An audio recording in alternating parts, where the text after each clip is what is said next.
Let's talk about the voice in your head. You know, he's kind of an asshole.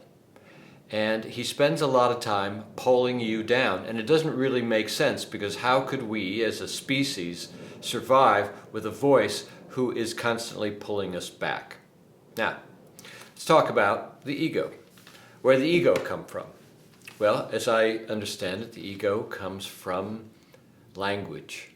You see, ever since, from the moment you were born up till today, someone from the outside has been telling you who you are, how they see you. And imagine it started right when you were being born and you came flying out of your mother's vagina, and the doctor catches you and says, "Oh, he's a big one." And you cry, and your mom says, "Oh, he's just," says to your father, "he's just like you. He cries like you."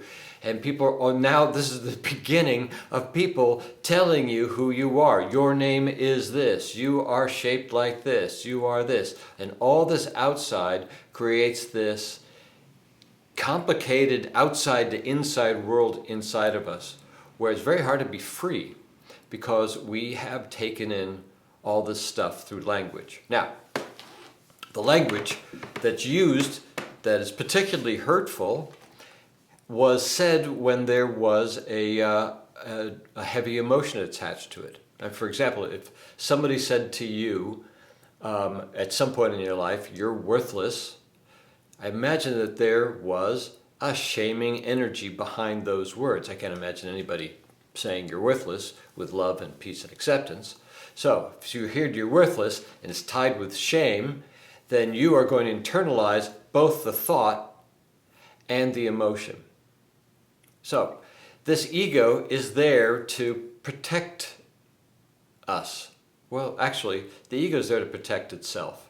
So all of this self-limiting discussion that's happening in your head, and all the commensurate emotions that go with it, is just a way of keeping you safe.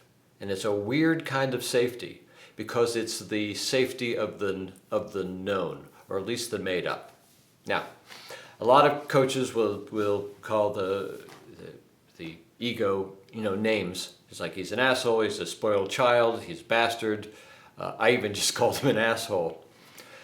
But in my experience, that is not the best way to ease his power over you, because the ego is fragile, and the only reason that he wants to protect himself, keep himself safe, or herself, is that he's afraid. He's afraid for him, he's afraid for you.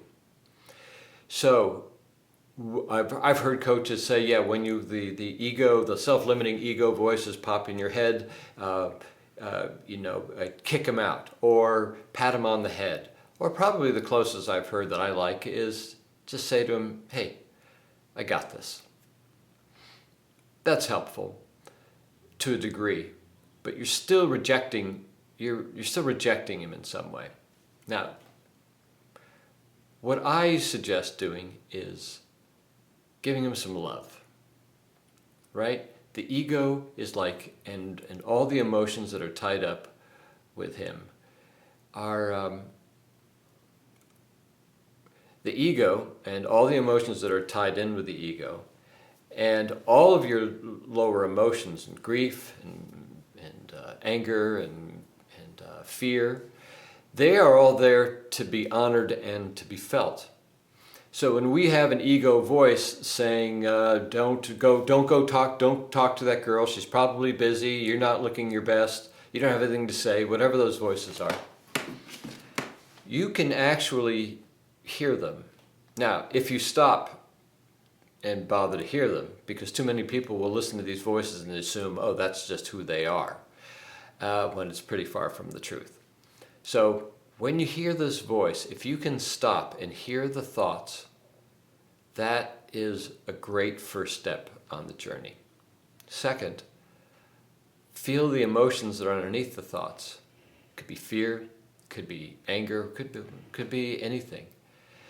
And once you understand that these voices aren't you, this is just something that was created by culture. By the way, it could be culture or religion or your family or whatever it is which brainwashed you. Once you come to that realization, which means that they are all, none of them are true, they've all been pushed into you, and you can just have a lighter relationship with the thought itself. The thought itself you can just allow just to float. Just allow it to just float in the air. Now, you're still going to have some feelings about it. So that's a perfect opportunity to release on the feelings. And once you sort of extricate the thought from the feeling, now you've got something pure. You've got this pure thing called a feeling inside of you. All too often people say, well, just disregard the thought, get rid of the thought, and then get rid of the feeling. But that's not how it works. Thoughts, egoic thoughts, are untrue. They're not real. They're not yours. They didn't come from you. There's no part in your life did you think to yourself, I am worthless, as an original thought. It came from someplace else. So once you have that realization, you still have an emotion attached to it, and that's okay. You can feel that.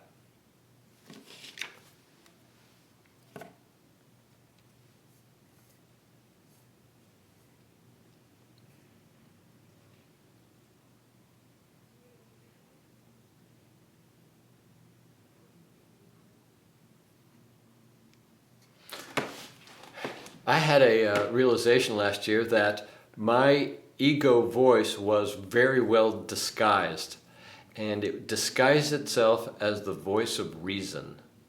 It was a huge realization for me.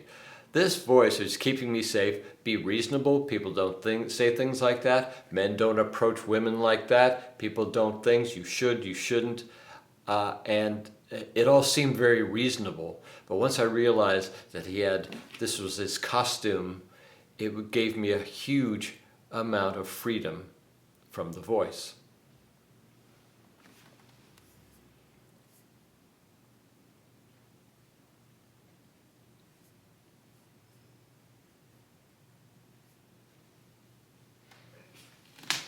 So anytime your ego voice says you should or you shouldn't do something, or this is the way the world is, or this is how people see you, challenge it a little bit, the tiniest bit. If it says do something, it's not reasonable to juggle your oranges on the way back from the grocery store, juggle your oranges and feel the embarrassment, or feel like you drop an orange and you feel it. Challenge it a little bit every day, and it will start to understand that it's safe, and it will start to understand that it's more dangerous to not take steps forward in life than it. And your ego will begin to understand. And your ego will begin to understand that safety, the safety that it craves, can be found in you stepping forward into your life. Let me say that again. It craves safety, right? It craves all this is done to keep you in a cocoon of comfort. So once you start to feel the discomfort in comfort, you start to feel how the lack of growth in your life is actually dangerous to your life, the ego will start to twist around and realize, I'm looking for safety, and safety isn't in comfort. Safety is in growth. Hope that makes sense. Anyway, that's how I see things. That's it. I'm going to go for a walk. I'm going to go do something a little unreasonable. All right. Thanks, guys. Good night.